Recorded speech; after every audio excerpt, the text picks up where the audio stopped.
The following contains themes of suicidal ideation and self-harm and may not be suitable for all listeners. Please be advised.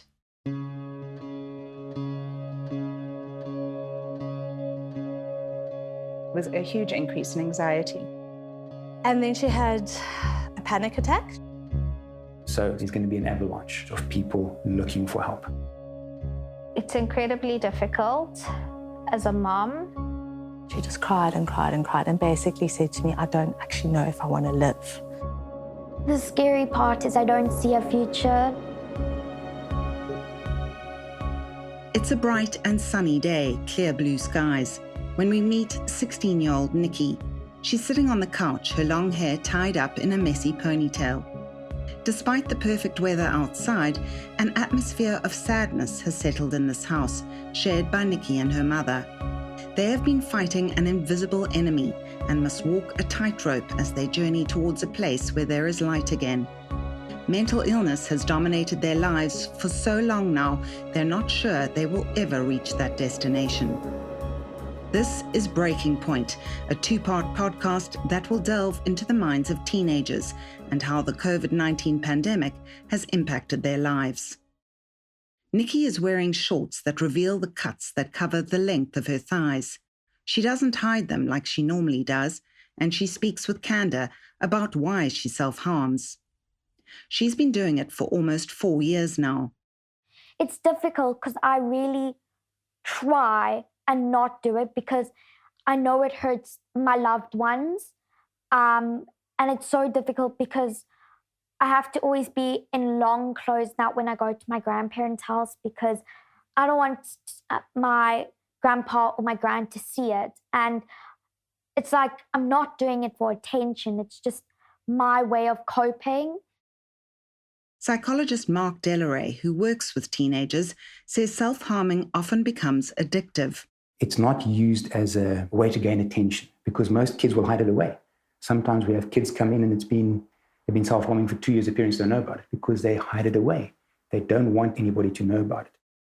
Delaray says the number of teens self-harming has definitely escalated since the start of the pandemic. When we talk about anxiety in a very general sense, it's perhaps about not being able to manage your emotional state. So you're either feeling overwhelmed or because you've been feeling overwhelmed, you try and down-regulate, as we call it, so push the feelings down. That's when kids start talking about becoming numb. They feel like there's no feeling because they've over-regulated. So that's where the self-harm works. Because it works on such a physiological level that it becomes so easily part of their coping structure. It's release. So like I say, those who are overexcited, like I say, overwhelmed by their feelings, it brings them down quite quickly. And then on the other hand, those who have been over-regulating for a long period of time and feel numb, when they self-harm, it has the opposite effect. So it kind of makes them feel real or feel like they are a person in a way. Nikki's mom, who wants to remain anonymous, says her daughter's struggles with mental health started before the lockdowns, but it got worse during the pandemic, and she was admitted to a mental health clinic for the second time in January 2021. During the pandemic, she spent a lot of time in her bed, a lot of time, especially over the first, 2 waves, because in the January of 2021 was when she was admitted again the second time. I don't know how we made it through the December. She was even happy to be admitted that she didn't even spend her 15th birthday at home. She was happy to be in rehab just because she wanted to get better. It was a special birthday, a different birthday. We spent almost an hour on Zoom time with her, but not the kind of birthday you would want. She was happy to be there. She wants to get better, but it's an ongoing daily struggle and daily journey.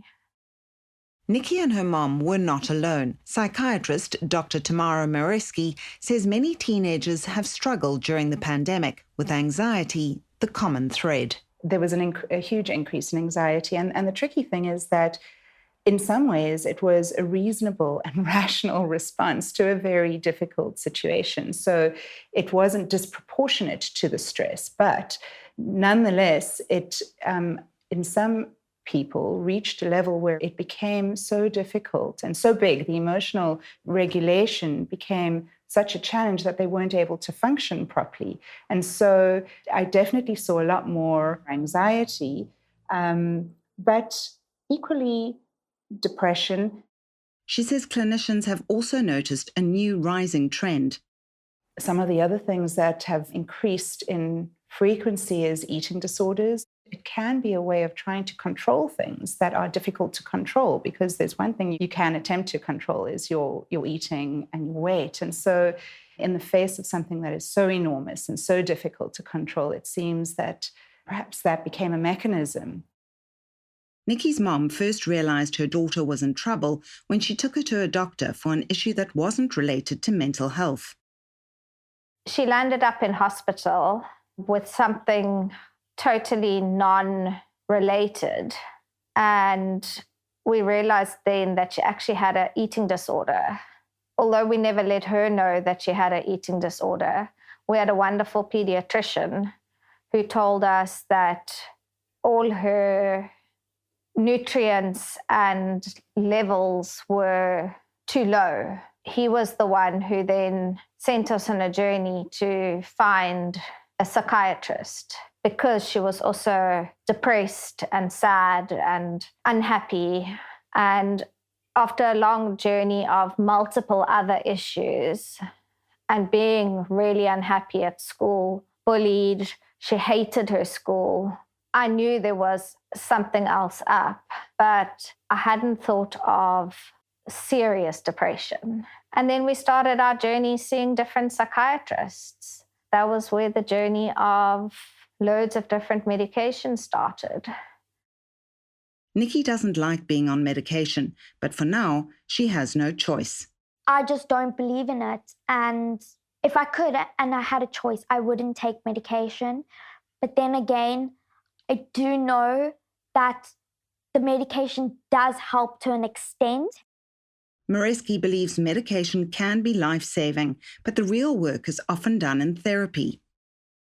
So I think that it's really important to do a thorough assessment. And given the context where there aren't enough people who can do those kinds of assessments, that is problematic. But I think that we are incredibly lucky that there are medications that can help children. If a child is actually profoundly anxious and depressed and it's affecting their ability to function, and it might even be a safety issue, then they really do need treatment.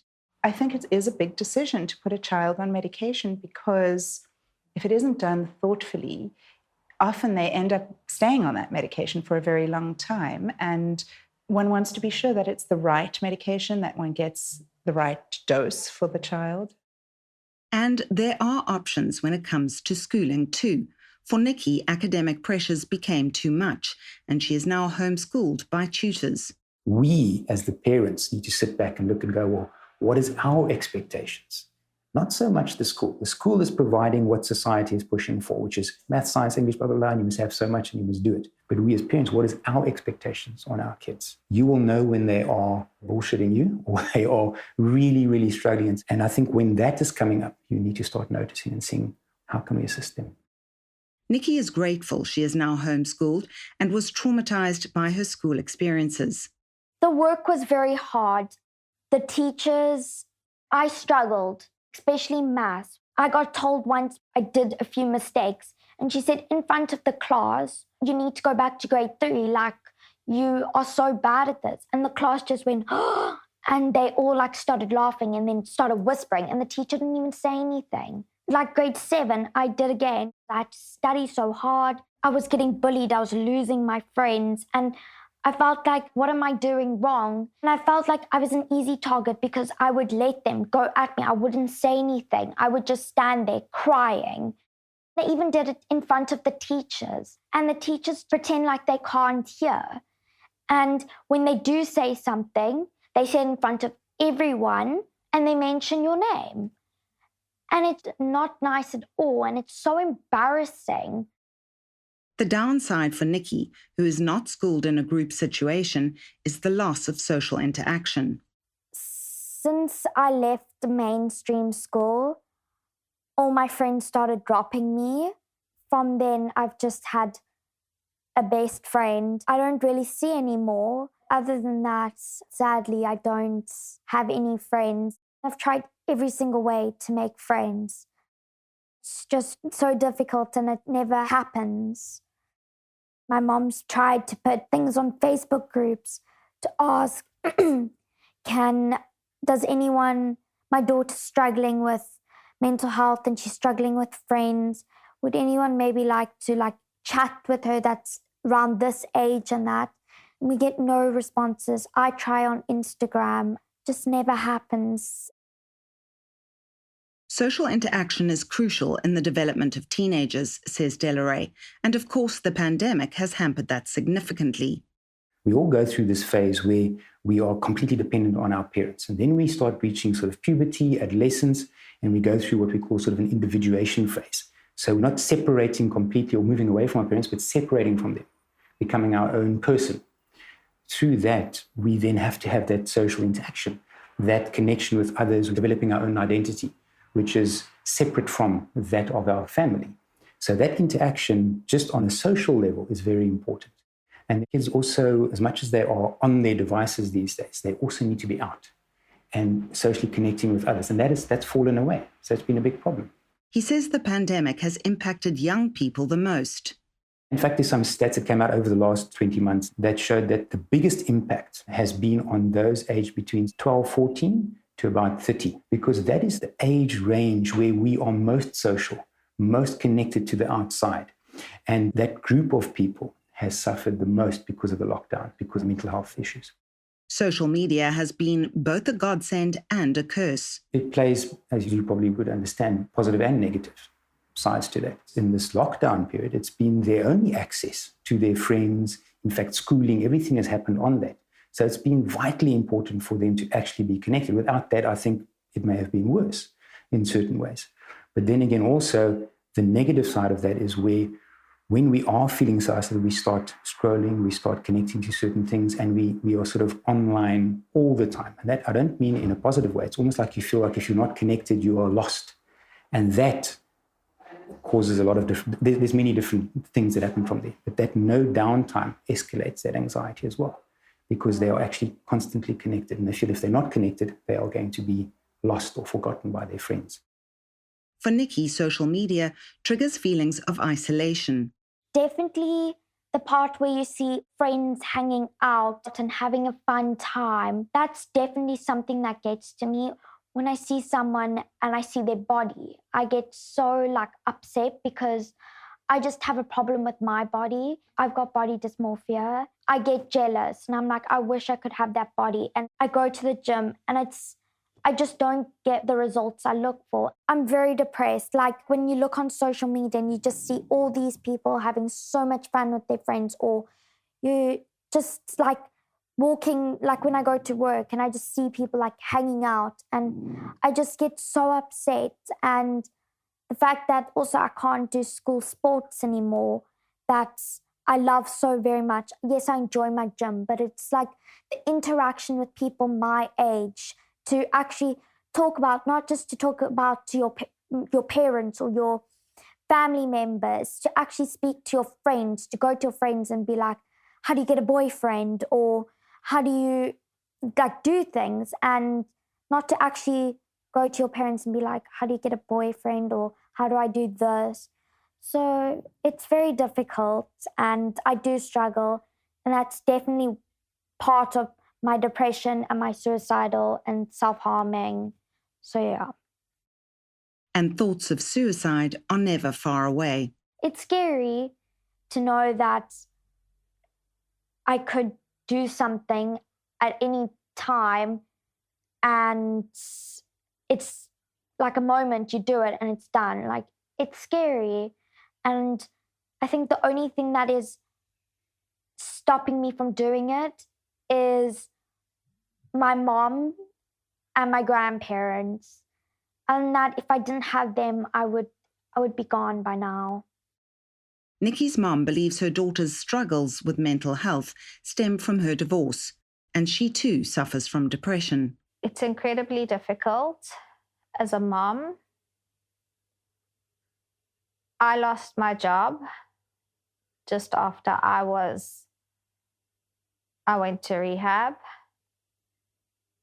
I think seeing your child suffer, there's nothing more than you wanting to take that pain away from your child. And you'd rather suffer for them. So it's very, very difficult. It's horrible. And especially when you have some idea where the pain comes from. Nikki's struggle is a daily one, and there are times she feels like giving up. Simple tasks have become milestones. I'm very bad when it comes to self-care. Like, I just am wearing oversized clothes, baggy clothes. I'm like not showering or looking after my hair. My mom bought me a book the other day that's a self-care book, and I write in it every day. I write my goals, and it's hard because I'm so used to my old coping mechanisms, and I do try, but I feel like I've come a long way. But even with these improvements, she cannot see light at the end of the tunnel. The scary part is I don't see a future. Like, I didn't even think I was going to make it to the end of the year. I don't see a future. I just see nothing. If you or anyone close to you is struggling with mental health issues, please contact the South African Depression and Anxiety Group on 0800 456 789. Next time on Breaking Point, we speak to the experts about the warning signs of mental health struggles and what parents can do about it. This episode was produced by me, Catherine Rice, for News 24. In-studio recording and editing by Greg Kokoveos. Field recording by Bertram Malchas. Music courtesy of Getty Images and Epidemic Sound. Multimedia editors Charlene Ruitt and Nokutule Maniati. News 24 Editor-in-Chief Adrian Besson. For other News 24 podcasts, visit our multimedia page where you can find the Inga Lott story, A Miscarriage of Justice, and my only story, Back to School. For more exclusive content, subscribe to news24.com.